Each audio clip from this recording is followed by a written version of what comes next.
जय भीम, जय भारत, जय संविधान, जय मंडल, जय जोहार, जय जवान, जय किसान, जय लोकतंत्र, जय विज्ञान। और आज का ये महत्वपूर्ण लाइव लखीमपुर खीरी में होने वाले कार्यक्रम को लेकर। और जैसे ही मैंने लाइव की शुरुआत की तो अचानक से एक ऐसी परिस्थिति बनी जो मैं जिस बात को कहने वाला हूं उस बात को और मजबूत कर देती है कि मैं ये बात आपसे क्यों कह रहा हूं। आप जानते हैं कि इस देश में क्या होगा क्या नहीं होगा, अगर आप उनके किस सरकार के खिलाफ बोल गए हैं तो वो लोगों तक पहुंच पाएगा नहीं पहुंच पाएगा। यूट्यूब पे आपकी वीडियो रहेगी नहीं रहेगी, आपका फेसबुक अकाउंट रहेगा नहीं रहेगा, आपका ट्विटर अकाउंट रहेगा नहीं रहेगा, और आपके तमाम सोशल अकाउंट रहेंगे नहीं रहेंगे। टीवी पे आप बैन हो जाओगे, तमाम तरह की चीजें हो जाएंगी। ये सब चीजें सत्ता के हाथ में।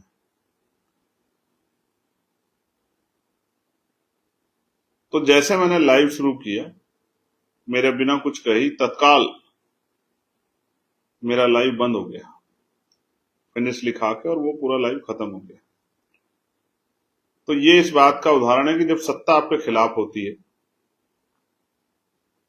तो मुसीबतें बिना बुलाए आ जाती है और हर कदम पे मुसीबत का सामना करना पड़ता है। और मैं जो लाइव के माध्यम से आज आपको बताना चाहता हूं लखीमपुर खीरी को लेकर, वो कुछ ऐसा ही है। प्यारे साथियों, सर्वप्रथम मैं बहुजन समाज में जन्मे सभी संतों, गुरुओं और महान पुरुषों को नमन करता हूं। और मैं ये सब इसलिए करता हूं बार बार, मैंने आपसे हमेशा भी कहा है कि मैं उनको पूजता नहीं, मैं उनके दिखाए गए मार्ग पर चलने का प्रयास कर रहा हूं। और आपसे भी अपील यही करता हूं कि उनके मार्गों पर चलो। और मैं फिर ये कहता हूं बार बार, मेरी इस बात पर गौर करें, सुने, समझें, अपने मन में आचरण में लाएं कि अगर आप महापुरुषों का आंदोलन चलाना चाहते हैं तो बिना जाने, बिना पढ़े, बिना समझे, बिना सीखे नहीं चला सकते। जैसे आपने कोई 4 पहियों की गाड़ी खरीदी और आप पे चलानी नहीं आती, आप उस पर बैठ जाओगे सीट पे स्टीयरिंग पकड़ के चलाने के लिए, तो आपको ब्रेक, क्लच, गियर का फर्क नहीं पड़ता, तो आपको समझ नहीं आएगा गाड़ी चलेगी कैसे। इसलिए चलाने के लिए ब्रेक, क्लच, गियर का पता लगाना जरूरी है। कौन सी मशीन कहां से चलेगी, कौन सा जो है बटन से क्या होगा, साइड के इंडिकेटर कौन से बटन जलेंगे, चारों इंडिकेटर कौन से बटन जलेंगे, वाइपर कहां से काम करेगा। जब तक आपके अंदर ये समझ नहीं होगी तब तक आप उसका सही तरह उपयोग नहीं कर पाओगे। इसी तरह से मिशन मूवमेंट का काम है। ये मां के पेट से तो आता नहीं है कि भाई रानी का बेटा राजा बनेगा। जो राजा के परिवार में पैदा होगा वही राजा, वही जो है मिशन चला सकता है।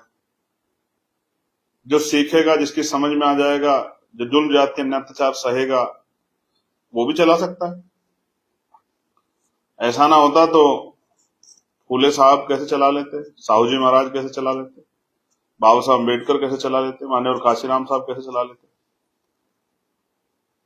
वो तो अपना अलग अलग काम करते थे। बाबा साहब जो है विद्वान व्यक्ति, दुनिया में पढ़ाई करके आए, चाहते नौकरी रोजगार कर लेते। मेरी आवाज आप तक जा रही है नहीं जा रही? चलिए आइए, वापस आ गया लाइव। जैसे मैंने कहा डिस्टर्ब हो गया तो लाइव वापस आ गया।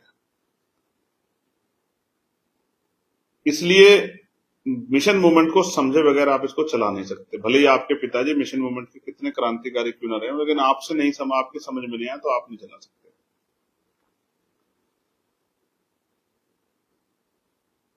तो मैं इसलिए अपने नौजवान साथियों से कहता हूं कि पढ़ा करें, पहले पढ़े, महापुरुषों को जाने, अपने जीवन में उनको धारण करें, उनके आचरण को अपने आचरण में लाएं, तब जाके आप देखना फिर लोग आपके खिलाफ चाहे कुछ भी साजिश कर लें, कितने भी प्रयास कर लें, फिर आपको नहीं रोक सकते जब आपने अपने मन में ठान लिया। कहते हैं कि हारता वो नहीं जो गिर जाता है, हारता वो है जो गिरकर उठ नहीं पाता। तो हम तो गिरे 2022 में, उठे। उससे पहले 17 में गिरे, जेल रहे 16 महीने, फिर दो बार तिहाड़ में रहे। मेरठ की जेल देखी, मुजफ्फरनगर की जेल देखी, लखनऊ की जेल देखी, हमने गाजियाबाद की जेल देखी, हमने जयपुर की जेल देखी, 4 दिन हम जयपुर रहे, इसलिए हम तो बहुत बार गिरे हैं और उठे हैं, घबराए नहीं। तो प्यारे साथियों, मैं महापुरुषों को नमन करता हूं। राष्ट्रपिता ज्योतिबा फूले से पहले संतों को नमन कर लेते हैं। महामानव तथागत बुद्ध, जगत गुरु सतगुरु रविदास जी महाराज, गुरु कबीर जी, गुरु वाल्मीकि जी, गुरु नानक जी, गुरु घासीदास जी, नारायणा गुरु जी, संत गाडगे जी महाराज, संत तुकाराम, गुरु ज्ञानदास जी, अखंड ज्योति सतगुरु समनदास जी, राष्ट्रपिता ज्योतिबा फूले, छत्रपति साहू जी महाराज, डॉक्टर बाबा साहब अम्बेडकर, सर छोटू राम, मां मनाराम सु वर्मा जी, चौधरी महाराज सिंह भारती, बाबू जगदेव प्रसाद कुशवाहा, जननायक कपूरी ठाकुर, संतराम बी ए प्रजापति, बाबू शिवदयाल चौरसिया, ब्रह्मानंद लोधी, संतू जी लाड, मान्यवर दीना भाना वाल्मीकि साहब, मेरे गुरु, मेरे आदर्श मान्यवर साहब श्री काशीराम, मां सावित्रीबाई फूले, मां रमाबाई, मां फातिमा शेख, मां फूलन देवी, अवंतिका बाई लोधी जी, झलकारी बाई जी, मां उदा देवी जी, महाराजा बिजली पासी जी, महाराजा लाखन पासी जी, मां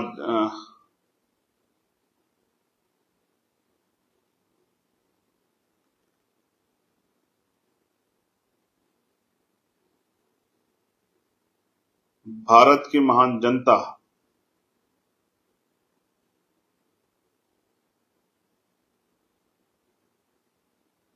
देश के अमर शहीद मां अहिल्याबाई होलकर, बहुजन समाज में जन्मे सभी नायक नायिकाएं, भगवान बिरसा मुंडा, मैं आप सबको नमन करता हूं और अपने नौजवान साथियों को कहता हूं, इन महापुरुषों को एक बार पढ़ो। कोतवाल, धन सिंह गुर्जर, इनको एक बार आप पढ़ो, तब आपको समझ आएगा इनमें से हर एक शख्स ने अपने आप को, अपनी खुशियों को, अपने परिवार को, अपने जीवन को, सबको समाज के नाम समर्पित कर दिया। मैं एक किस्सा सुनाऊंगा और फिर अपनी बात को आगे बढ़ाऊंगा। बाबा साहब के एक बहुत प्यारे बेटे थे जिनका नाम था राजरतन। राजरतन को लेके बाबा साहब ने अपनी पत्नी मां रमा से कहा, जब उनका नाम रखा गया तो बाबा साहब ने कहा, मैंने इनका नाम इसलिए राजरतन रखा है कि मैं मानता हूं कि राजरतन इस देश में राज करेंगे। और जब राजरतन 3 साल के थे तो उनको एक बार बहुत तेज बुखार हुआ।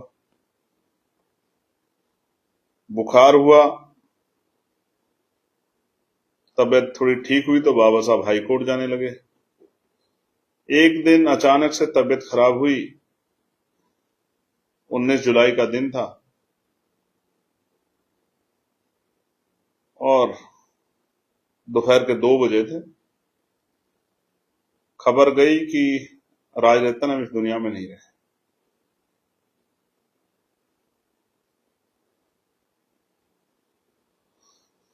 बाबा साहब हाई कोर्ट थे, खबर पहुंची, बाबा साहब घर आए।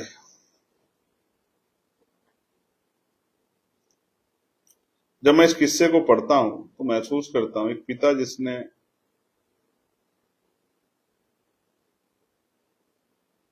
जिन बच्चों के लिए भविष्य के रूप में अपने आप को देखा और जब वो समय समय पर उनको छोड़कर चले गए, कितनी बार टूटे होंगे डॉक्टर बाबा साहब अम्बेडकर, महानायक डॉक्टर बाबा साहब अम्बेडकर।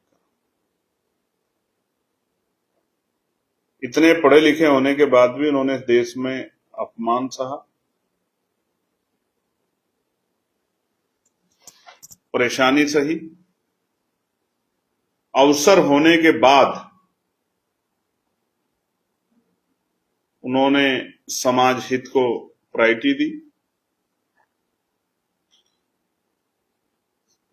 करोड़ों अपनी संतानों के बारे में संघर्ष किया, अपने खुद के परिवार को पीछे छोड़ दिया, समाज रूपी परिवार को हमेशा प्रायोरिटी पे रखा। ऐसे बाबा साहब का आंदोलन चलाने वाले लोग अगर मुकदमों से डरकर समाज की लड़ाई लड़ना बंद कर दें, अगर किसी के चैलेंज से घबराकर, किसी के धमकी से घबराकर घर में बैठ जाएं, तो शायद अपनी महापुरुषों की तस्वीरों से भी आंख नहीं मिला पाएंगे।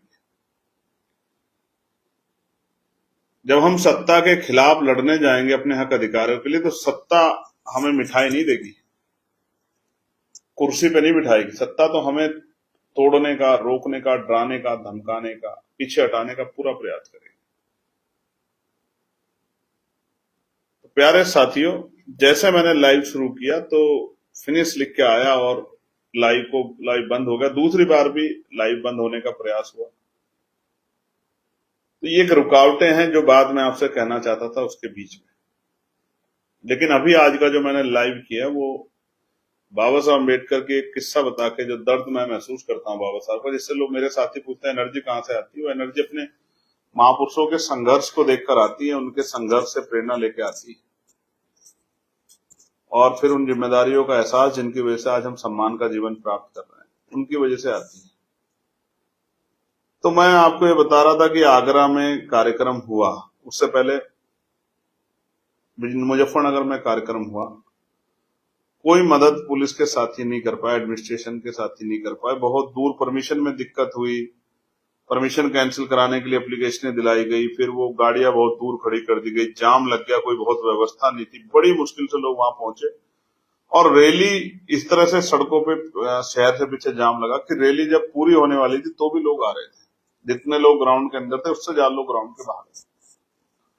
उस रैली को कमजोर करने के लिए एक सोचा समझा प्रयास था। फिर हरदोई में रैली हुई तो हरदोई के साथियों को, भीम आर्मी के हमारे साथियों को बहुत कुछ झेलना पड़ा, ग्राउंड नहीं मिला। और जो ग्राउंड मिला उसके एवज में जो पैसा पे करना पड़ा वो दूसरे सामान्य ग्राउंडों की उससे 3 गुना ज्यादा पैसा पे करना पड़ा। इतनी परेशानियों में हमारे साथियों ने काम किया। फिर आगरा में हुआ तो अंत समय पे परमिशन नहीं रोक पाए, तो फिर वो स्थान बदल दिया कि रैली खराब हो जाए। जब कन्नौज में हुआ तो भी रैली का स्थान बदल दिया गया। संत कबीर नगर में हुआ कार्यक्रम तो संत कबीर नगर में परमिशन भी, जैसे कल रैली है तो आज रात को 7:30 बजे मेरे बहुत लड़ाई लड़ने के बाद, साथियों की लड़ाई लड़ने के बाद दी। टेंट भी सही नहीं लगा पाए। फिर बाराबंकी में कुछ ऐसे लोग, असामाजिक तत्व, उनसे चैलेंज करवा के, इस तरह की बातें करवा के लोगों में भय पैदा हो जाए झगड़े की वजह से, मैं आपसे जिक्र कर रहा था। लेकिन ये भी गजब की बात है, जैसे मैं आपसे आग्रह करता हूं वैसे ही वो समस्या हल हो जाती है। तो वहां असामाजिक तत्व द्वारा गाड़ी पर पथराव कराने के लिए सामने लोग खड़े कर तमाम तरह के प्रयास किए कि हम लोग डर जाएं, रैली कैंसिल कर दें। परमिशन नहीं मिल रही थी, आंदोलन करना पड़ा। देखिए, लोकतांत्रिक व्यवस्था में हम लोग अपने दल की रैली करने जाते, परमिशन नहीं मिल पाती। और लखीमपुर खीरी में भी इस तरह की चीजें ही आई। लेकिन अब एक समस्या और आई है, वो ये है कि आपकी रैली कामयाब होती है तो दुश्मनों का मनोबल गिरता है और हमारे लोगों का मनोबल बढ़ता है। तो 29 तारीख की आपकी रैली है, लेकिन मुझे जैसा बताया गया कि तेल की समस्या उधर हो रही है, डीजल और पेट्रोल की, और लंबी लंबी लाइनें लग रही है। तो मुझे लगा कि मैं आपसे अपील करूं कि भाई आप 28 तारीख में ही अपनी गाड़ी में, ट्रैक्टर में, ट्रॉली में तो तेल नहीं गिरता भाई, ट्रैक्टर ट्रॉली में, गाड़ी में, जो भी साधन से आप आने वाले हैं उसमें अपना तेल 28 तारीख को आप डलवा लें। क्योंकि अगर तेल की व्यवस्था में दिक्कत आई, जिस तरह की सूचना मेरे पास है, तो फिर आप बड़े देर में आओगे, तब तक रैली हो सकता है खत्म हो जाए अगर आप लाइनों में लगे रहे। तो मैं अपने भाइयों से, बहनों से, माओ से, बड़े बुजुर्गों से अपील करने के लिए आया कि वो कल अपनी व्यवस्था कर लें और परसों समय से रैली स्थल पहुंच जाए, जिससे आपकी रैली का संदेश पूरे देश में जाए। दुनिया में बैठे आपके लोग, बहुजन मिशन के लोग आपको देखते हैं कि उत्तर प्रदेश में किस तरह का काम चल रहा है। मुझसे पूछते हैं और मैं उनसे कहता हूं कि आप खुद ही देख लिया करो। जब कार्यक्रम होता है तो कार्यक्रम में आने वाली हमारी माएं, बहनें, नौजवान साथी, बड़े बुजुर्ग जब आशीर्वाद देने आते हैं हजारों की संख्या में, तो वो अपने आप इस बात का स्पष्टीकरण होते हैं कि आजाद समाज पार्टी के साथी कैसा काम कर रहे हैं, वहां की विधानसभा, जिले, मंडल की टीम किस तरह काम कर रही है। प्यारे साथियों, मैं आपको एक बात बहुत जिम्मेदारी से कहना चाहता हूं और थोड़ा प्रैक्टिकल इसलिए बार बार बताता हूं, जैसे मैंने अभी एक गाड़ी का उदाहरण दिया था, कि आपको समझ आए, आप लोग समझो। जो लोग भेदभाव करते हैं, जो लोग शोषक हैं, वो कभी शोषितों के हितैषी नहीं हो सकते हैं। कमजोर का भाई हो सकता है, कमजोर की मदद कर सकता है, लेकिन कभी कोई ताकतवर किसी कमजोर की मदद नहीं करता है। कोई शोषक पीड़ितों का दमन करने वाला, कोई भी किसी भी जाति धर्म का व्यक्ति, मानवतावाद के खिलाफ सोच रखने वाला व्यक्ति कभी कमजोरों का हितैषी नहीं हो सकता है। याद रखना मेरी बात को और आजमा लेना। आपके आसपास ये सब चीजें दिख जाएंगी आपको प्रैक्टिकली जब आपके ऊपर बीतेगी। इसलिए बात मैं आपको बहुत जिम्मेदारी से कह रहा हूं कि जिन लोगों को ये गलतफहमी है कि शोषक समाज उनको वोट कर सकता है, उनको सहयोग कर सकता है, उनको ताकत दे सकता है, वो अपनी गलतफहमी निकालने, हमारी निकली गई। इसलिए मैं बार बार आपसे बहुजन समाज में भाईचारा पैदा करने की बात करता हूं और अगले जो 8-9 महीने बचे, इतनी मेहनत करेंगे हम लोग कि धरती का सीना जो है, जैसे किसान के हल चलाने से वो सीना चिर जाता है और फसल निकलती है, ऐसे उत्तर प्रदेश के लोकतंत्र का सीना चीर के जो है आजाद समाज पार्टी के विधायक जीतेंगे, आजाद समाज पार्टी की ताकत बनेगी। याद रखना मेरी बात। और जैसे आजाद समाज पार्टी पावर में आएगी तो पढ़े लिखे नौजवानों को रोजगार मिलेगा, पक्का रोजगार। जो नौजवान रोजगार, बिजनेस, व्यापार करना चाहते हैं उनको लोन मिलेगा। जुल्म, जाति, अन्याय, अत्याचार खत्म हो जाएगा। जैसे आज बाराबंकी में आज ही मैंने पीड़ित परिवार से बात की, 11 साल की मौर्य समाज की बेटी के साथ जो खेत पे थोड़ा सा खेत का काम बाकी रह गया तो उसको कर रही थी, उसके साथ जिस तरह की घटना घटी है, उसके परिवार से मेरी बात दुखद है। ये बहन बेटियों पर होने वाला जुल्म, जाति, अन्याय, अत्याचार रुक जाएगा। शिक्षा व्यवस्था जो मैंने आपको बताई है कि राष्ट्रपति हो या किसान की संतान, सबको शिक्षा एक समान कॉमन एजुकेशन पॉलिसी, समान शिक्षा प्रणाली लागू होगी। सरकारी कर्मचारी, अधिकारी, नेताओं के बच्चे सरकारी स्कूल में पढ़ेंगे जहां कम मजदूर किसान के बच्चे पढ़ते हैं। और ये भी मैं आपसे वादा कर रहा हूं, इंग्लिश मीडियम की जो है पढ़ाई, हिंदी मीडियम नहीं, इंग्लिश मीडियम की पढ़ाई जो सीबीएसई, आईसी बोर्ड के स्कूलों में जहां 10-10 हजार रुपए देने पड़ते हैं, उससे बेहतर पढ़ाई सरकारी स्कूल में होगी। आप मेरी बात को एफिडेविट लिखवा लो और ये हम करके रहेंगे। याद रखना मेरी बात को। ऐसे ही शानदार चिकित्सा व्यवस्था जहां गरीबों को भी कम पैसे में उचित से उचित इलाज मिलेगा, जैसा प्राइवेट हॉस्पिटलों में भी नहीं मिलता।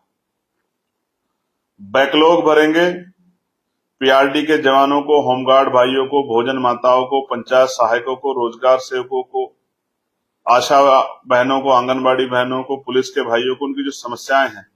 और अभी हमने राशन डीलर के जो है उनकी मांग उठाई है कि उनको जो कमीशन मिलता है वो 90 पैसे से बढ़ा के 3 रुपए पर किलो किया जाए, यानी कि 300 रुपए पर क्विंटल किया जाए, जिससे कि सबसे बड़ा लाभ उसका आम आदमी को मिलेगा कि जब उसको उसका मेहनताना मिल जाएगा प्रॉपर रूप से, तो वो कहीं से भी भ्रष्टाचार की तरफ नहीं जाएगा। तो जो आपको हिस्सा मिलता है, 5 किलो मिलता है, जो वो आपको